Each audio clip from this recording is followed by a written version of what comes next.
திருச்சி உறையூரில் கழிவுநீர் கலந்த குடிநீரை ஆர்த்தியதால் குழந்தை உட்பட 4 பேர் உயிரிழந்த சம்பவத்தில் எதிரொலியாக உறையூர் பகுதி முழுவதும் வீடு வீடாக சென்று சுகாதாரத்துறை அதிகாரிகள் ஆய்வு மேற்கொண்டு வருவதை அண்மை செய்தியாக பார்த்துக் கொண்டிருக்கிறோம்.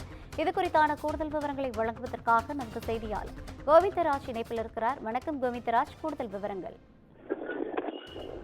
திருச்சி மாநகராட்சிக்கு உட்பட்ட உறையூர் பகுதியில் குடிநீரில் கழிவுநீர் கலந்ததாக எழுந்த புகாரை அடுத்து அப்பகுதியில் 4 பேர் உயிரிழந்ததாக கூறப்படுகிறது. இந்த சம்பவம் தொடர்பாக தொடர்ந்து மாநகராட்சி அதிகாரிகள் அப்பகுதியில் தொடர்ந்து ஆய்வுகளையும் மேற்கொண்டு வருகின்றனர். தொடர்ந்து குடிநீர்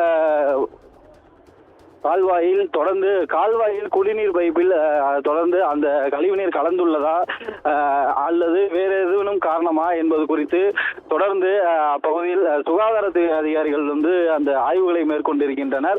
மேலும் திருச்சி மாநகராட்சி ஆணையர் சரவணன் குடிநீரில் கழிவுநீர் கலக்கவில்லை என்ற அறிவிப்பினையும் இன்று காலை வெளியிட்டிருந்தார்.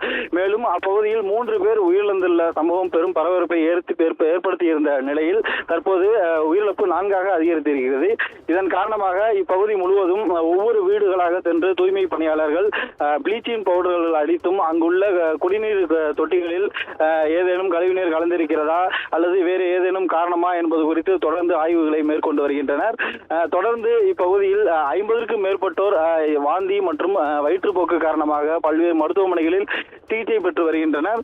தொடர்ந்து இந்த சம்பவம் குறித்து எதிர்க்கட்சி தலைவர் எடப்பாடி பழனிசாமி அவர்கள் அந்த கண்டனத்தையும் தெரிவித்திருந்தார். மேலும் தொடர்ந்து ஆய்வினை மேற்கொள்ள வேண்டும் எனவும் அறிவுறுத்தியிருந்தார். அதனைத் தொடர்ந்து தற்போது திருச்சி மாநகராட்சி அதிகாரிகள் தூய்மை பணியாளர்கள் இணைந்து ஒவ்வொரு வீடாக ப்ளீச்சிங் பவுடர்களை தெளிக்கும் பணியில் ஈடுபட்டிருக்கின்றனர். நிஷா, கூடுதல் விவரங்களை வழங்கியமைக்காக நன்றி கோவிந்தராஜ்.